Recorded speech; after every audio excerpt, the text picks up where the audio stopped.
A number n is said to be perfect if the sum of all its divisor, including excluding n itself, is equal to n. An example of perfect number is, বলছে একটা number n তার সবকটা ডিভিজারের n কে বাদ দিয়ে বাকি যতগুলি ডিভিজার আছে তাদের যোগফল n হবে। তাহলে এরকম একটা পারফেক্ট সংখ্যা কি? আমরা 6 কে যদি ডিভিজার করি, 6 ডিভিজার হয় 1 2 3 6। আচ্ছা, এবার n হচ্ছে এক্সক্লুডিং n ইটসেলফ বলেছি। এক্সক্লুডিং অর্থাৎ n মানে হচ্ছে 6। যদি আমরা এটাকে n ধরি তাহলে 6 বাদ দিয়ে বাকি উৎপাদকগুলির যোগফল কত? বাকি উৎপাদকগুলির যোগফল হবে 6। এবার আমরা 9 কে নিলে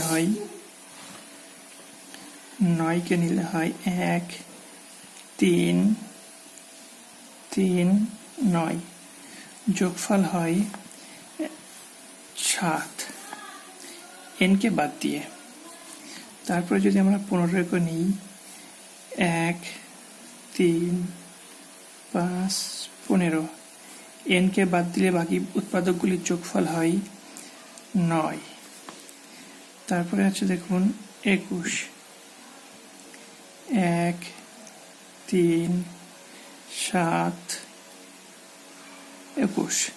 21 কে যদি আমরা বাদ দিই বাকি উৎপাদকগুলির যোগফল হয় 11।